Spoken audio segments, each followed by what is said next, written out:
Hello student, good afternoon. Physics class 10th standard हमको शुरू करनी है आज, है ना। ऑप्टिक्स चल रहा था। एक्चुअली ये केवल 10th स्टैंडर्ड का नहीं है, हमने बताया ना, ये 10th स्टैंडर्ड के साथ साथ 12th स्टैंडर्ड का भी है ना, क्योंकि ऑप्टिक्स 12th स्टैंडर्ड में भी है। क्लियर? तो ये दोनों के लिए कॉमन है, 10th standard and 12th standard. Okay, हम पढ़ रहे थे बेटा रिफ्लेक्शन। क्या पढ़ रहे थे? रिफ्लेक्शन।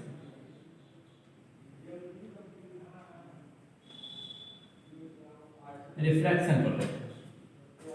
हमने रिफ्रैक्शन में बताया था कि जो आपका रेज है वो अपने पाथ से डेविएट हो जाती है। याद करिए, रिफ्रैक्शन में ये बताया था हमने कि जब दो ट्रांसपेरेंट मीडियम है, एक मीडियम से दूसरे मीडियम में रेज जा रही हैं, तो अपने पाथ से क्या हो जाती है? डेविएट हो जाती है। डेविएट होने का मतलब अपने पाथ से विचलित हो जाती है। पाथ मतलब रास्ता, है ना। अपने एक्चुअल पाथ से क्या हो जाती है? विचलित हो जाती है। अब विचलित होने का कारण क्या होता है बेटा? मीडियम का चेंज होता है। क्या होता है? मीडियम का चेंज। मीडियम चेंज क्यों होता है? मीडियम चेंज होता है रिफ्लेक्टिव इंडेक्स की वजह से, है ना। हर एक मीडियम का रिफ्लेक्टिव इंडेक्स अलग होता है। जिसका जितना कम रिफ्लेक्टिव इंडेक्स होता है, मैंने कल भी बताया था कि जिसका जितना कम रिफ्लेक्टिव इंडेक्स होता है वो उतना ही रेयरर मीडियम होता है। जिसका जितना ज़्यादा रिफ्लेक्टिव इंडेक्स होता है वो उतना ही डेंसर मीडियम होता है। रेयरर का मतलब होता है विरल माध्यम, और डेंसर का मतलब होता है सघन माध्यम, है ना। इससे पहले मैं एक चीज़ और बता दिया था कि सघन माध्यम से विरल माध्यम में किरण जाएगी तो क्या होगा, आपको बताना है इसका आंसर। जब सघन माध्यम से विरल माध्यम से सघन माध्यम में किरण जाती है तो क्या करती है? वो नॉर्मल की तरफ आती है, नॉर्मल से दूर जाती है। पहला प्रश्न। और दूसरा प्रश्न ये है कि जब विरल सघन माध्यम से विरल माध्यम में, जस्ट अपोजिट है, जब सघन माध्यम से विरल माध्यम में जाती है तब क्या होता है? नॉर्मल के पास आता है या नॉर्मल से दूर जाता है रिफ्लेक्टेड? आपको ये बताना है। मुझे लगता है कि आपको समझ में आया होगा प्रीवियस क्लास में, और आप इसका आंसर बहुत ईजिली दे पाएंगे, है ना। एग्जाम्पल मैंने दिया था, उसी एग्जाम्पल से लिख करिएगा और इसका आंसर दीजिएगा ना। तो हमारी क्लास आज जो होगी वो होगी रिफ्रैक्टिव इंडेक्स पे। किस पे होगी? रिफ्रैक्टिव इंडेक्स को बोलते हैं अपवर्तनांक, है ना। समझ लो, अपवर्तनांक बोलते हैं इसको। तो हमको आज क्या पढ़ना है? रिफ्रैक्टिव इंडेक्स पढ़ना है।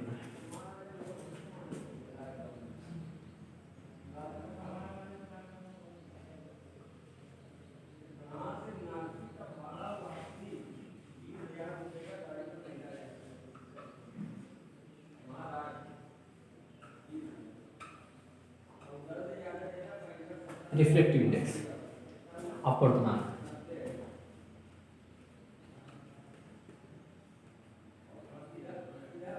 अपवर्तनांक एक तो आपको इसको दो पढ़ना है।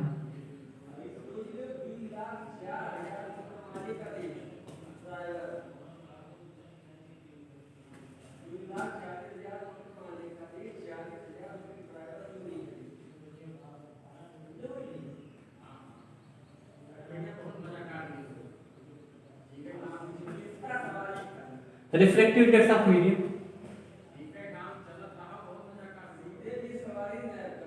एंड रिफ्रैक्टिव इंडेक्स, एंड दूसरा क्या है? Absolute refractive index.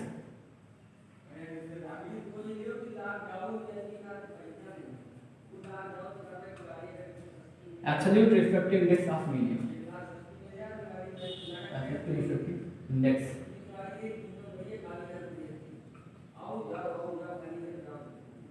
अपवर्तनांक इसको कहेंगे किसी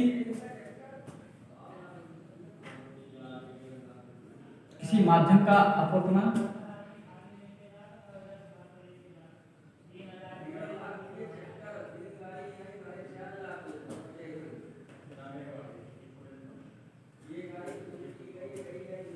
दूसरा बेटा निरपेक्ष। अच्छा, इसको सापेक्ष लिखो, है ना। ऐसे लिख दो, सापेक्ष, रिलेटिव रिफ्रैक्टिव इंडेक्स।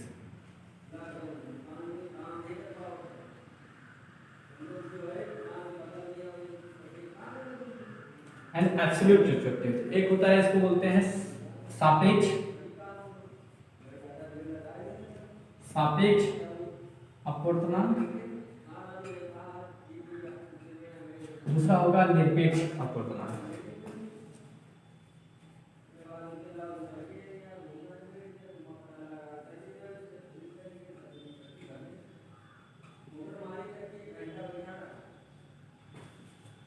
देखो ना,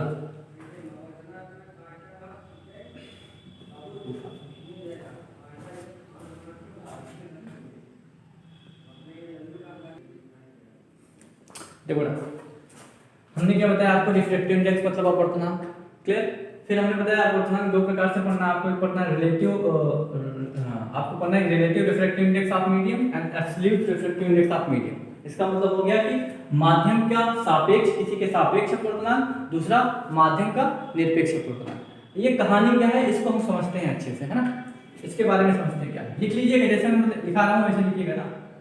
मैं ये नहीं कहता कि किसी किताब में नहीं है ऐसा, लेकिन क्या होता है ना कि कई किताबों का एक जो है सार होता है ना, कई किताब जो है उसका मिक्स करके जो एक अलग तरीके से नोट बनवा रहा हूँ ना, उस तरह नोट्स बनाइएगा आप, समझ लो।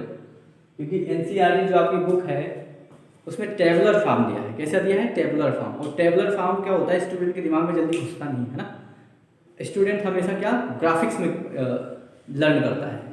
उसको अगर ग्राफ बना के समझाया जाए तो मुझे लगता है उसको ज़्यादा समझ में आता है, ठीक है ना, क्योंकि मैंने ग्राफ से ही पढ़ा है, राइट। तो आपको मेरा क्या करना है कि टेबुलर में नहीं लिखना, जैसे मैं नोट्स बना रहा हूँ ना, जैसे मैं हेडिंग वोडिंग डाल के दो पार्ट इसके कितने पार्ट, इसके कितने पार्ट है ना, ये लिखाता हूँ, इसी तरह आप लिखिएगा। इस तरह आपको लिखिएगा तो आपको ना लगभग जो पूरा एक चैप्टर है वो आपका हमेशा रोड मैप आपके दिमाग में रहेगा कि कौन सी हेडिंग के बाद क्या आती है ना, किसमें कितनी हेडिंग है ना, किसका कौन कौन सा पार्ट है। लर्न करने की जरूरत नहीं पड़ेगी, एक ही ग्राफ में आपका सब कुछ हो जाएगा ना बेटा, समझ लो। तो ये ग्राफिक्स में आप जो है ग्राफ जिस तरह बनाते हैं इसी तरह बनाया करिए, नोट्स में अपने इसी तरह ग्राफ बनाया करिए, ठीक है। टेबुलर फॉर्म में नहीं लिखा जाता है कभी। टेबुलर फॉर्म में लिखिएगा तो लर्न नहीं होगा, है ना, बहुत मुश्किल होगा लर्न करने का, याद करने के लिए बहुत मुश्किल होगा। तो हमने बताया रिफ्रैक्टिव इंडेक्स बेटा कितना प्रकार का, इसके दो कैटेगरी में डिवाइड कर दिया। The first one is relative refractive index of a medium and the second one is absolute refractive index of a medium, है ना, कि मतलब सापेक्ष अपवर्तनांक, दूसरे को क्या बोलेंगे निरपेक्ष अपवर्तनांक, ठीक है ना, दूसरे वाले को क्या बोलेंगे निरपेक्ष अपवर्तनांक। हम कहानी समझते हैं इसकी है क्या ये वास्तव में, है ना, दोनों चीज पढ़ना है, एक साथ पढ़ना है दोनों चीज, ठीक है, तो आपको समझ में आ जाएगा। जब दोनों चीज एक साथ पढ़िएगा तो आपको समझ में आ जाएगा।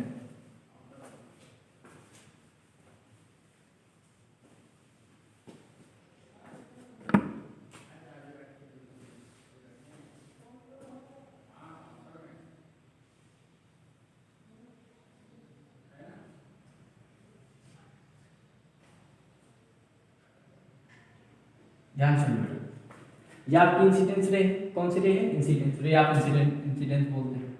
यहाँ पे हमने ये क्या ड्रा कर दिया, नॉर्मल ड्रा कर दिया, है ना। ये सब चीजें कल हमने बता दी, इसको क्या बोलते हैं? इंसिडेंस रे बोलते हैं। मतलब इसको बोलते हैं आपतित किरण। क्या बोलते हैं? आपतित किरण।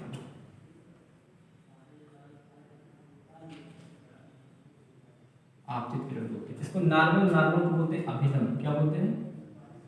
अभिनव। ओके, देखिए दिस इज फर्स्ट मीडियम, कोई भी मीडियम हो सकता है, I don't know, first medium and this is second medium. Okay, second medium, clear. Rays ऐसे जानी चाहिए थी, इसको ऐसे जाना चाहिए, सीधे रास्ते में जाना चाहिए, बट मीडियम चेंज हुआ है, मीडियम चेंज हुआ है, इसलिए डेविएट कर जाएगी, मतलब ये अपने रास्ते से भटक जाएगी। या तो भटकेगी तो किधर जाएगी? या तो इधर जाएगी बेटा, है ना, या तो इधर जाएगी। अब इस दोनों रेस को क्या कहेंगे? या तो अभिलंब के पास आ रही है या तो अभिलंब से दूर जा रही है, दो कंडीशन हो सकती है ना, समझ लो। ये सब कहानी हमने बताया किसके कारण होता है? मीडियम चेंज होने के कारण होता है। और मीडियम चेंज क्यों होता है? क्योंकि उसका रिफ्रैक्टिव इंडेक्स चेंज हो जाता है, समझ लो। अच्छा, हर एक मीडियम का सॉलिड है, लिक्विड है, ज्यादा लिक्विड है, ज्यादा विस्कस है ना, इसका पता करने के लिए इसको पता करने के लिए क्या करते हैं बेटा? इसका पता करने के लिए हम हमेशा किस पे बात करते हैं? रिफ्रैक्टिव इंडेक्स पे बात करते हैं। किसकी? सबसे पहले हम लिक्विड का या सॉलिड हो गया कोई भी सब्सटेंस है उसका रिफ्रैक्टिव इंडेक्स पता कर लेते हैं, फिर हम किसी दूसरे से कंपेयर कराते हैं, पता चलता है कि अगर ज्यादा वैल्यू आता है तो क्या होगा? वो सघन होगा, कम वैल्यू होगा तो विरल होगा। ये सब चीजें हमने पिछली क्लास में बता दी है। ओके, ध्यान समझो। किरण इसमें से जा रही है, किसमें? इसमें जा रही है। किरण इसमें सपोज करो कि आपका रहा होगा, हमने किधर जल रहा होगा, एग्जांपल दे दिया। इसको हमने क्या कह दिया बेटा? ये आपका कांच रहा होगा। क्या रहा होगा? कांच, है ना। ये जल है और दूसरा वाला कांच है। एक चीज बताइए हमको, किरण यहां से यहां जा रही है, दूसरे वाले में जा रही है ना, तो दूसरे वाले में जा रही है तो क्या देखेंगे? ध्यान समझो, आप क्या देखेंगे? देखेंगे ये इधर आएगी कि इधर आएगी? कौन बताएगा? रिफ्रैक्टिव इंडेक्स बताएगा, है ना।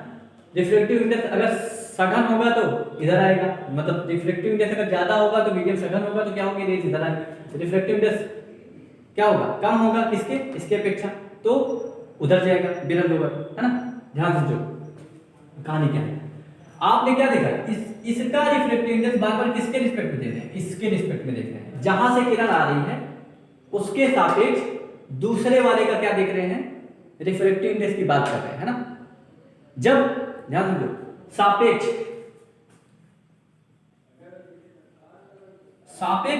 रिफ्रैक्टिव इंडेक्स क्या होगा बेटा, सापेक्ष का मतलब होता है दूसरे वाले का रिफ्रैक्टिव इंडेक्स पहले वाले माध्यम के सापेक्ष, मतलब जिस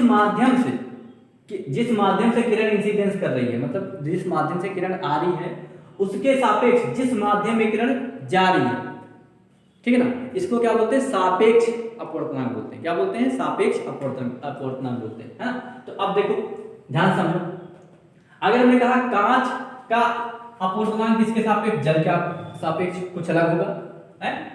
उसके बाद हम यहाँ कुछ जल की जगह पे लिख दिया एल्कोहल लिख दिया, क्या लिख दिया, एल्कोहल लिख दिया। अगर हमने ये लिख दिया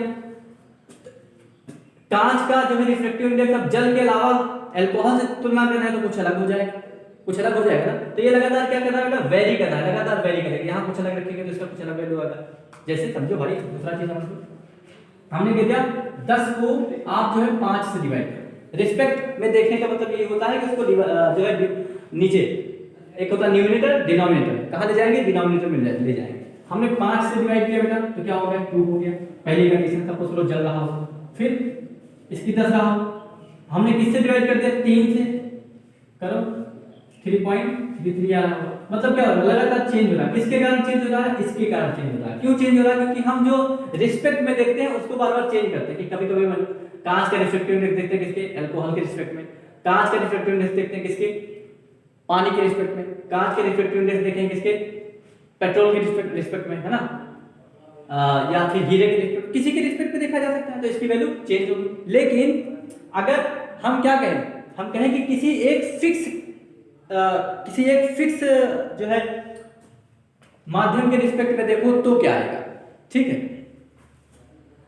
यहां बार बार क्या कर रहे थे बेटा, यहां बार बार मीडियम, आपका फर्स्ट मीडियम जिसके रिस्पेक्ट में देखना है उसको बार बार चेंज कर रहे थे, बार बार चेंज कर रहे थे। तो इसको क्या बोलते थे, सापेक्ष। क्या बोलते थे, सापेक्ष अपवर्तनांक। क्या बोलेंगे, कांच का अपवर्तनांक किसके सापेक्ष, एल्कोहल के सापेक्ष। कांच का अपवर्तनांक किसके सापेक्ष, जल के सापेक्ष।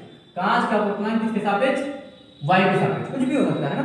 लेकिन अगर हम क्या करें कि एक सापेक्ष, ये तो यहां पे एक फिक्स कर दें कि जब हम सापेक्ष बात करेंगे तो किसी एक के सापेक्ष बात करेंगे, किसी एक के सापेक्ष।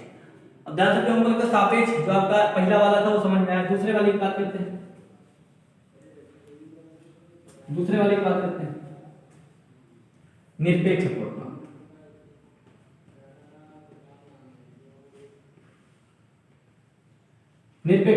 निरपेक्ष अपवर्तनांक में बेटा क्या होगा कि पहला मीडियम तो फिक्स हो जाएगा। इसमें पहला मीडियम फिक्स नहीं है, इसमें पहला मीडियम फिक्स नहीं है। यहाँ जल हो सकता था, वाटर हो सकता था, अल्कोहल हो सकता था, केरोसिन हो सकता था, पेट्रोल हो सकता था, है ना, कुछ भी हो सकता था। लेकिन जब निरपेक्ष की बात करने जाएंगे बेटा तो यहाँ फिक्स हो जाएगा। पहला मीडियम कौन हो जाएगा, एयर। क्या हो जाएगा, एयर। दूसरा कुछ भी ले सकते हो, आपने कांच ले लिया, है ना, आपने कांच ले लिया, आपने पानी ले लिया, कुछ भी ले लिया। कहने का मतलब कि अगर किसी का रिफ्रैक्टिव इंडेक्स हमको पता करना है, किसी का रिफ्रैक्टिव इंडेक्स हमको पता करना है किसके सापेक्ष, एयर के सापेक्ष। किसके सापेक्ष, एयर के सापेक्ष। कांच का रिफ्रैक्टिव इंडेक्स एयर के सापेक्ष, पानी का रिफ्रैक्टिव इंडेक्स एयर के सापेक्ष, है ना, और हीरे का रिफ्रैक्टिव इंडेक्स किसके सापेक्ष, एयर के सापेक्ष। तो अगर किसी चीज का रिफ्रैक्टिव इंडेक्स किसके सापेक्ष लिया जाता है, एयर के सापेक्ष लिया जाता है, मतलब हवा के सापेक्ष लिया जाता है, तो उसको क्या बोलते हैं, निरपेक्ष अपवर्तनांक बोलते हैं। उसको क्या कहा जाता है कि वो उसकी एक्चुअल वैल्यू है। क्या वैल्यू है, एक्चुअल वैल्यू, है ना, वो उस सब्सटेंस की या वो उस मीडियम की क्या होगी, एक्चुअल वैल्यू होगी। क्यों, क्योंकि इसमें क्या होगा, हमेशा एक फिक्स नंबर से डिवाइड होगा। इसमें तो चेंज नहीं हो रहा ना, यहाँ लगातार हमने कहा 10 है, सपोज ये 10 है, इसमें हमेशा एक ही नंबर से हमेशा डिवाइड होगा, हमेशा एक ही नंबर से डिवाइड होगा, समझ लो, एक ही नंबर से डिवाइड होगा। लेकिन यहाँ क्या, यहाँ मीडियम आपका फिक्स नहीं था, मीडियम फिक्स नहीं था, लेकिन यहाँ पे एक मीडियम फिक्स होगा जिसको क्या बोलेंगे, एयर। तो अगर सीधे सीधे हम जो है भाषा में बात करें सापेक्ष अपवर्तनांक क्या है और निरपेक्ष अपवर्तनांक क्या है, तो कहेंगे यदि किसी माध्यम का अपवर्तनांक किसी दूसरे माध्यम के सापेक्ष देखा जाता है, किसी दूसरे माध्यम की तुलना में बात करी जाती है, तो क्या होता है सापेक्ष अपवर्तनांक होता है। लेकिन अगर किसी माध्यम का अपवर्तनांक किसके एक पार्टिकुलर माध्यम, एक पार्टिकुलर मीडियम, कौन, हवा के माध्यम में खाली देखा जाए, हवा के सापेक्ष खाली देखा जाए, अगर किसी चीज का अपवर्तनांक केवल हवा के सापेक्ष बात करी जाएगी तो क्या होगा बेटा, वो होगा आपका निरपेक्ष अपवर्तनांक होगा। क्या होगा, निरपेक्ष अपवर्तनांक। ठीक है ना, बस यही होता है, एक संबंध होता है सापेक्ष और निरपेक्ष अपवर्तनांक के लिए, बता देता हूं।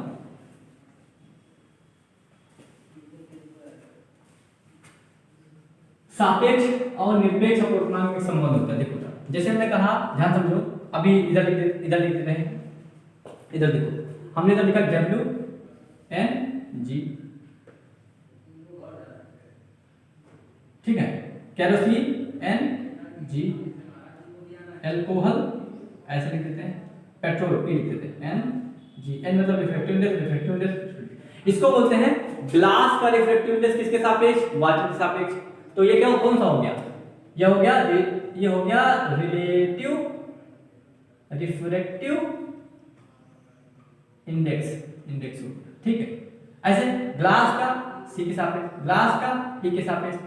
अब ग्लास का देख लो, ग्लास का W के सापेक्ष देखा तो कुछ अलग आएगा, X आएगा, ग्लास का C के सापेक्ष देखा तो कुछ अलग आएगा, ग्लास के P के सापेक्ष देखा तो क्या कुछ अलग आएगा। लेकिन अगर इसी ग्लास का A के सापेक्ष देख लिया जाए, ग्लास का रिफ्रैक्टिव इंडेक्स किसके सापेक्ष, किसके रिस्पेक्ट में, A के रिस्पेक्ट में, ठीक है ना। वाटर का रिफ्रैक्टिव इंडेक्स किसके सापेक्ष, A के सापेक्ष। तो इसको क्या बोलेंगे बेटा, हमेशा अगर A के सापेक्ष हमेशा बात करी जाए किसी की भी, यहाँ कुछ भी कोई मैटर नहीं करता, खाली किसके सापेक्ष, आगे वाला सापेक्ष होता है। ग्लास का रिफ्रैक्टिव इंडेक्स किसके सापेक्ष, A के सापेक्ष, ग्लास का रिफ्रैक्टिव इंडेक्स W के सापेक्ष, ग्लास का रिफ्रैक्टिव इंडेक्स कांच के सापेक्ष, कांच को हमने केरोसिन लिखा था, ठीक है ना, ग्लास का रिफ्रैक्टिव इंडेक्स पेट्रोल के सापेक्ष, ठीक है। यहाँ आप देख रहे हो सापेक्षता लगातार चेंज हो रही है, तो इसको बोलेंगे सापेक्ष अपवर्तनांक। लेकिन यहाँ सापेक्षता क्या है, कांस्टेंट है, एयर के सापेक्ष यहाँ भी बात करें, एयर के सापेक्ष यहाँ भी बात करें, किसी और की भी एयर के सापेक्ष बात करेंगे। तो जब किसी भी माध्यम का अपवर्तनांक एयर के सापेक्ष देखा जाए तो उसको क्या बोलेंगे, उसको बोलेंगे निरपेक्ष अपवर्तनांक बोलेंगे। क्या बोलेंगे, निरपेक्ष अपवर्तनांक, निरपेक्ष अपवर्तनांक। और ये माना जाता है कि निरपेक्ष अपवर्तनांक उसकी एक्चुअल वैल्यू होती है। क्या होती है, उसकी एक्चुअल वैल्यू होती है। मतलब समझो, जैसे हमने कहा कि दो लोग हैं राम और श्याम, है राम और श्याम, उनकी सेविंग्स हो सकती है, कुछ भी हो सकती है, सपोज 10 लाख रुपए सेविंग है, तो उसमें आप ये नहीं बता सकते कि राम का कितना है, श्याम का कितना है, बता सकते हो, नहीं बता सकते। हमने खाली कह दिया कि मिक्स है, लेकिन हमने ये बता दिया कि जो है किसी एक की पार्टिकुलर, जैसे हमने कह दिया कि हमने क्या कह दिया, हमने कह दिया राम की सेविंग 5 लाख है और राम और श्याम की सेविंग टोटल 11 लाख है। तो आपको पता हो कि श्याम की कितनी जो है सेविंग होगी, तो आप कह देंगे यहाँ क्या हो गया, 6 लाख हो गया, है ना। तब आप फिक्स कर सकते हो। तो ये कहा जाता है कि जो रिफ्लेक्टिव इंडेक्स होता है निरपेक्ष, ये लगभग कांस्टेंट होता है। क्या होता है, कांस्टेंट। किसी पार्टिकुलर मीडियम का अगर एयर के सापेक्ष अपवर्तनांक देखा जाएगा तो कभी चेंज नहीं होगा, मतलब वो एक्चुअल जी का अपवर्तनांक होगा, समझे। एक रिलेशन होता है सापेक्ष और निरपेक्ष में, जैसे हमने लिख दिया यहाँ पे, क्या लिख दिया है, एन ये WNG, इसका मतलब हो गया कि ग्लास का रिफ्लेक्टिव इंडेक्स किसके सापेक्ष, वाटर के सापेक्ष। तो इसका होता है ये, इसका होता फॉर्मूला ग्लास का एब्सोल्यूट रिफ्लेक्टिव इंडेक्स बटे ग्लास वाटर का एब्सोल्यूट रिफ्लेक्टिव इंडेक्स। एब्सोल्यूट के लिए क्या होता है बेटा, ए लग जाएगा यहाँ, क्या लग जाएगा, ए। मतलब अगर ए के साथ ए के सापेक्षता देखी जाती है तो इसको क्या बोलते हैं, निरपेक्ष अपवर्तनांक। क्या लिखेंगे, अगर इसको लैंग्वेज में लिखना चाहे तो क्या लिखेंगे बताओ, लिखेंगे ग्लास का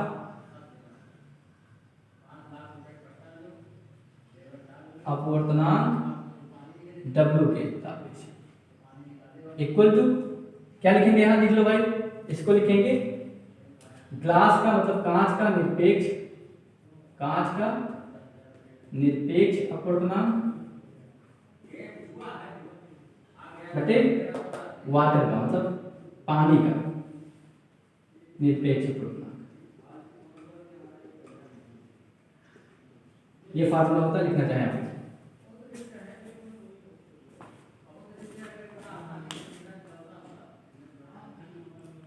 इसको इरेज करके फिर से लिखते हैं, थोड़ा अच्छे से लिखिए इसको, फिर और आपको समझ में आएगा।